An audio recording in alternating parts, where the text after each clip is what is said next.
মুহূর্তে গেরুয়া রঙের ফ্ল্যাগ সহ, যেখানে তারা বলছেন এই ঘটনা তারা তীব্র প্রতিবাদ করছেন। এই মুহূর্তে সেই ছবিটা একটু দেখানোর চেষ্টা করি।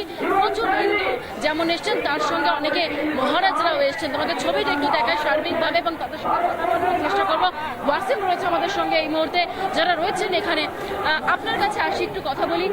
প্রচুর সাধুরা, প্রচুর সন্তরা আজকে এসছেন, তারা প্রতিবাদ করছেন যে চিন্ময় প্রভুকে ছেড়ে দিতে হবে, তার প্রতিবাদ করছে। কি বলবেন? আমাদের যখন সনাতন ধর্ম হিসাবে তিনি অন্যায় করেননি, তাহলে ওখানে আটকে রাখার কোনো প্রবলেম নেই, তাহলে ওনাকে ছেড়ে দেওয়া উচিত। আমাদের সাধু সন্তরা সনাতন ধর্মকে রক্ষা করবার জন্য জন্মিয়েছে, এই নয় অন্যায় না করে তিনি জেলের মধ্যে থাকবেন। যার জন্যই বলা আমরা প্রতিবাদে নেমেছি, ওনাকে ছেড়ে দিয়ে। সনাতনীরা কি তাহলে বাংলাদেশে থাকতে পারবেন না? এটাই মনে হচ্ছে যে সনাতনীরা বাংলায় থাকতে পারবে না। কেন থাকতে পারবে না? একেবারে স্পষ্ট প্রতিবাদীরা বলছেন এটাই হয়তো চক্রান্ত, যাতে সনাতনীরা তারা বাংলাদেশে ছেড়ে অন্য কোথাও চলে যায়। সেই কারণের জন্য এইরকম ভাবে বেছে বেছে অত্যাচার করা হচ্ছে, কেবলমাত্র সংখ্যালঘু হিন্দুদেরকে টার্গেট করা হচ্ছে। তুমি আমাদের সঙ্গে থাকো। অন্যদিকে ভাস্কর, আমার সহকর্মী, অপর সহকর্মী আমার সঙ্গে রয়েছে। ভাস্কর,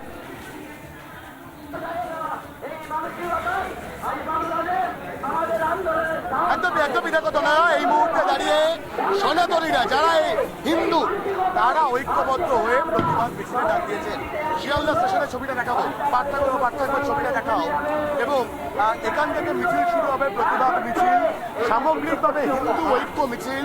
যে হিন্দু ঐক্য আজ ক্ষোভে ফুসছে, কারণ বাংলাদেশে এই মোহাম্মদ ইউনূসের মতো যারা রয়েছেন তারা সেখানে সংখ্যালঘু হিন্দুদের উপর আক্রমণ করছে। এবং ছবি দেখো, কথা বলবো সংখ্যালঘু হিন্দু যারা বাংলাদেশে ভয়ঙ্কর অত্যাচার চলছে, এই রাজ্যে প্রতিবাদ করছেন আপনারা। মোহাম্মদ ইউনূসরা চানটা কি বলুন তো? আজকের বাংলাদেশে যে সংখ্যালঘু 3 কোটি হিন্দু আছে, নিশ্চয়ই আপনাদের টিভি মিডিয়ার মাধ্যমে, সোশ্যাল মিডিয়ার মাধ্যমে কিছুদিন আগে গোটা বিশ্বের মানুষ দেখেছে একটা ছোট বাচ্চা মেয়েকে তুলে নিয়ে গিয়ে কিভাবে তাকে ধর্ষণ করে মারা হয়েছে। বাংলাদেশ কি মৌলবাদীদের হাতে চলে যাচ্ছে? বাংলাদেশ এখন বর্তমানে ইউনিট সরকার, মৌলবাদী সরকার চলছে ওখানে। অলরেডি সংখ্যালঘু হিন্দুরা অত্যাচার হচ্ছে। ভারতবর্ষতে এত সংখ্যালঘু মুসলমান আছে, কই তাদের তো বলে তো অত্যাচার। ইসকন ঠিক কোন জায়গায় সন্ত্রাসবাদী কার্যকলাপটা করে বলুন তো? ইসকন সারা পৃথিবী জুড়ে, বাংলাদেশে যারা সংখ্যালঘুরা রয়েছে তারাই বা কি এমন সন্ত্রাসবাদী আচরণ করলেন? দেখুন, যে বাংলাদেশ সরকার বর্তমানে মৌলবাদীদের, জিহাদিদের, যদি ওই জিহাদিদের বিরুদ্ধে যারা যারা রুখে দাঁড়াবে তারা তো সন্ত্রাসবাদ হয়ে যাবে। তাই চিন্ময় কৃষ্ণপ্রভু সন্ত্রাসবাদ হয়ে গেছে। মৌলবাদ আজকের ইউনিস মোল্লা, ইনি তো পুরোপুরি ওই মৌলবাদের জিহাদিদের নেতা, তাই তিনি চিন্ময় কৃষ্ণপ্রভুকে গ্রেপ্তার করেছে। চিন্ময় কৃষ্ণপ্রভুর মুক্তির দাবি। এবং এখানে ছবিটা দেখাবো, এখানে যারা হিন্দুরা রয়েছেন তারা আওয়াজ তুলছেন, শোনাবো।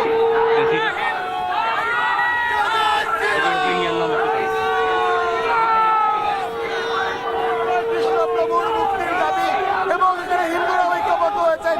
শিয়ালদা স্টেশন থেকে প্রতিবাদ মিছিল, এই প্রতিবাদ মিছিল বাংলাদেশ ডেপুটি হাই কমিশনারকে যাবে। আর সেখানে লাগাতার প্রত্যেকে আওয়াজ তুলছেন চিন্ময় কৃষ্ণপ্রভুকে মুক্তি দিতে হবে।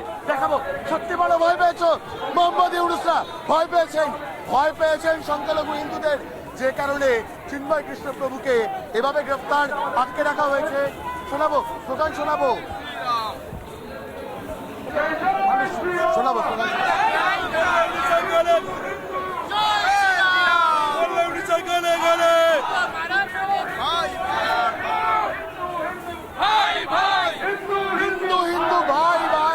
ঐক্যবদ্ধ হতে হবে হিন্দুদের। বাংলাদেশে সংখ্যালঘুদের ওপর, বাংলাদেশের সংখ্যালঘু হিন্দুদের ওপর যেভাবে আক্রমণ হচ্ছে তার প্রতিবাদ শহর কলকাতাতে। শোনাবো স্লোগান।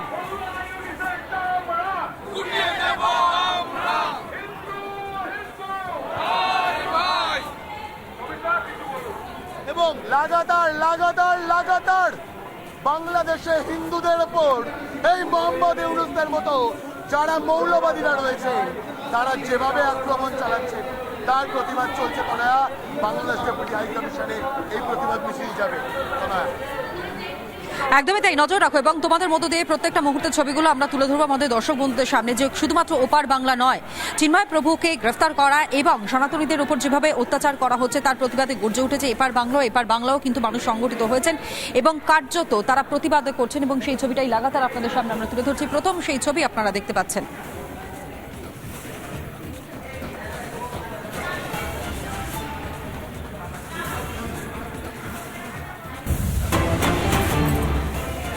সনাতনীরা একাট্টা হয়েছেন, কিন্তু বিরোধীরা তারা কেন চুপ? এবং সব থেকে বড় বিষয়, যেখানে পথে নামছে সাধারণ মানুষ, যেখানে তারা স্পষ্ট করে বলছে হিন্দু হিন্দু আমরা প্রত্যেকে ভাই, এবং যদি কোনো হিন্দুর কোনো সমস্যা হয়, যদি তাদের উপর আঁচ পড়ে, তাহলে তার আঁচ কিন্তু এপার বাংলাতেও পড়বে এবং সেই অনুযায়ী তারা পথে নামছেন। আর অন্যদিকে কি দেখতে পাচ্ছি, কলকাতার রাজপথে সেখানে নেমে প্রতিবাদ মিছিল যেখানে করলো বিজেপি এবং কংগ্রেসের, যেখানে রবীন্দ্র সদন থেকে বেগবাগান পর্যন্ত মিছিল করা হলো, বাংলাদেশের ডেপুটি হাই কমিশন পর্যন্ত মিছিল শেষে শুভেন্দু অধিকারীর নেতৃত্বে বাংলাদেশের ডেপুটি হাই কমিশনের কাছে স্মারকলিপি জমা দেওয়া হয়। অন্যদিকে এদিন বিকেলেই প্রতিবাদ মিছিল করে কংগ্রেসও, কিন্তু সেখানে তারকারা তারা কোথায়, সেখানে বুদ্ধিজীবীরা তারা কোথায়, সেখানে তৃণমূল কংগ্রেসের সেখানে কোথায়, শহুরের নকশালরা তারাই বা কলরব করছে না কেন? তারকারা, যেই ছবিগুলো আপনাদের সামনে তুলে ধরছি, যেই নামগুলো আপনাদের সামনে তুলে ধরছি, এরাই কিন্তু বাংলাদেশে যান, এরা নিজেরা চলচ্চিত্র করতে যান, জনপ্রিয়তা অর্জন করতে যান, খ্যাতি অর্জন করতে যান, কিন্তু কোথাও গিয়ে যখন সেই দেশের সংখ্যালঘু হিন্দুদের ওপর অত্যাচার হয় তখন তারা একেবারে স্পিকটি নট, তখন তারা একটা কোনো কথা বলেন না, একেবারে চুপ থাকেন। তারকারা তারা কোথায় রয়েছেন? দেব, সবার প্রথমেই নাম আসে তারকা শিল্পী তৃণমূল কংগ্রেসের সাংসদ দেব, তিনি কোথায় রয়েছেন? কোথায় রয়েছেন জিৎ? এরা তো বহুবার বিভিন্ন সময়ে চলচ্চিত্রের কারণে নিজের পরিচিতির জন্য, খ্যাতির জন্য বিভিন্ন সময় তারা বাংলাদেশে ওপার বাংলায় গিয়েছেন, কিন্তু তারপরেও তারা একেবারে চুপ কেন?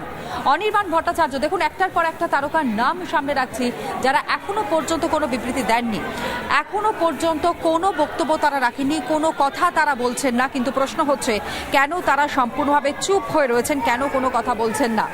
কিন্তু এরই সঙ্গে সঙ্গে আপনাদেরকে দেখাবো যে কবে খুলবেন বুদ্ধিজীবীরা, যারা একটা সময় পথে নেমেছিলেন, অন্যায়ের বিরুদ্ধে গর্জে উঠেছিলেন, সেই সকল প্রতিবাদী মুখ আজ কোথায় রয়েছে?